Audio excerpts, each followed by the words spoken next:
மீண்டும் H2SO4 வந்துடும். அப்போ H2SO4 இங்கே ஒரு ஊக்கியாகத்தான் வெளிப்படும், தாக்கத்தை ஊக்குவிப்பதுக்கு தான் பயன்படும். அல்லது இதுக்கு நீங்கள் H3O+ போட்டாலும் இதான் நடக்கும். H3O+ அல்லது டைலூட் H2SO4 வெறும் நீரேற்றல் தான் இது. இதுக்கு பேர் நீரேற்றல் தான். பாருங்க, நீரேற்றல் தான் இது. பாருங்க, நீர் வந்து H+OH- போகுது. நீங்க எடுக்கலாம். நீர் பகுப்புமாய் ஐதரசன் இங்க போய் சேருது, மிச்சம் இருக்கிற OH இங்க போய் சேருது. நம்ம ஏன் H3O+ போட போறோம்னா ஊக்கலுக்காக, தாக்கத்தை ஊக்குவிக்கிறதுக்காக. நீர் H+ தோற்றுவிப்பதை விட H2SO4 இருந்து H+ நல்லா வேகமா வருமே. ஸோ அதுக்காக வேண்டி, ஊக்கலுக்காக வேண்டி, அது ஊக்கின்றதால மீண்டும் மீண்டும் விளைவில் பெறப்படும். ஊக்கி அப்படித்தானே ஆரம்பத்தில் பயன்படுத்தப்படும், இறுதியில் பெறப்படும். இடைநிலை என்றால் இடையில் தோற்றுவிக்கப்படும், இடையிலேயே அழிவு. இந்த அடிப்படையில் ஹைட்ரஜன் ஐதரசன் சல்பேட் தோன்றுவது இங்க. ஸோ இது இலத்திரனாட்ட கூட்டல் நாம ஏன் சொல்ல போறோம்? இது ஒரு இலத்திரனாடி. அதுதான் முதலாவது பொறிமுறையில் நடக்குது. ஆகவே இது ஒரு இலத்திரனாட்ட கூட்டல். இது மூன்றாவது நீரேற்றல். மூன்றே மூன்று தான் இருக்கு. இறுதியாக நாம் இப்போ படித்த முதலாவது தாக்கம் தான் அது பென்சீனுக்கு. டூல் பாண்ட் ஐதரசன் போட்டிங்கன்னா, இதுக்கு Br போட்டிங்கன்னா, முதல் கட்டத்தில் நம்ம இப்போ படித்த மாதிரி ஒரு பொண்ட் உடைஞ்சி 2 Br வரும். அதே பொறிமுறை திரும்பி ரிப்பீட் ஆக அடுத்த பொண்ட் உடைஞ்சி இங்கே ஒரு Br, இங்கே ஒரு Br, இங்கே ஒரு Br, இங்கே ஒரு Br, இங்கே ஒரு ஹைட்ரஜன். ஸோ இவ்வாறு உருவாகும்.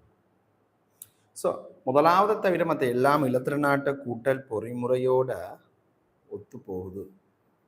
முதலாவது தாக்கத்தை தவிர மற்ற எல்லாமே இலத்திரனாட்ட கூட்டல் தாக்கத்தினுடைய பொறிமுறையுடன் ஒத்து போகிறது. சரியா?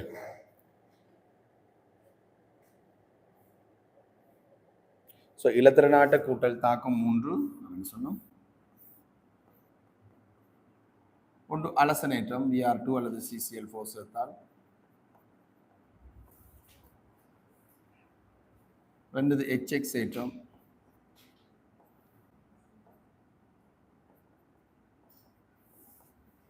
இன்னொன்று நீரேற்றம்,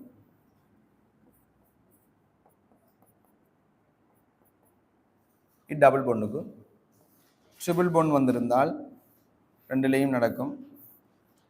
இங்கே Br2க்கு ரெண்டு பக்கமும் Br,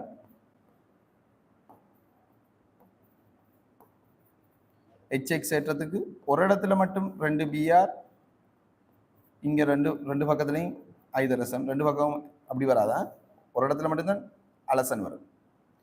இங்கே நீரேற்றத்துக்கு இங்கே ஒரு OH, இங்கே ஒரு OH தான் வரணும், இப்படி தான் வரணும். நீரேற்றம்டா ஒரு OH மாதிரி ரெண்டு வரணும். ஆனால் ஒரே காவலில் 2 OH இருப்பது பொருத்தம் இல்லை. அப்போ நீராகட்டப்பட்டு ஒரு அல்டிஹைட் கீட்டோன் வரும். இந்த தாக்கத்துக்கு நாம் ஊக்கி தேவைன்றதால Hg2+ போடுவோம், டைல்யூட் H2SO போட்டு 50 பாயசி வெப்பநிலை போடுவோம். இதே நீரேற்றல் தான் அது. ஆனால் இது விசேட நிபந்தனையில் நீராகட்டம் கருவியெல்லாம் தேவைன்றதுக்காக வேண்டிய அல்டிஹைட் கீட்டோனை உருவாக்குறதுக்கு நம்ம Hg2+ டைல்யூட் H2SO 50 பாயசி போடுவோம். இதுவும் இலத்திரனாட்ட கூட்டல் தான். ஸோ இந்த இலத்திரனாட்ட கூட்டல் இப்படி 3 வகைப்படும். அட்கீனுக்கும் அட்கைனுக்கும் இந்த 3 தான் உங்களோட சிலபஸ்ல இருக்கு.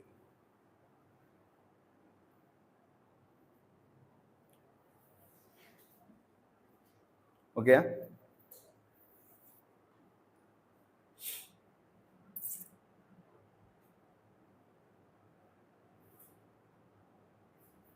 ஓகேண்ணா.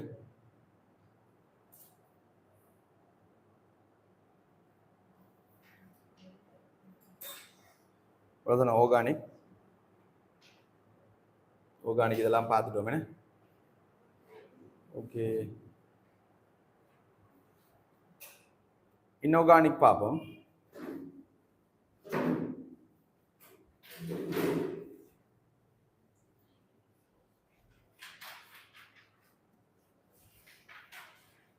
நாலாவது பாருங்க. நாலாவதுக்கு ஆன்சரை சொல்லுங்க.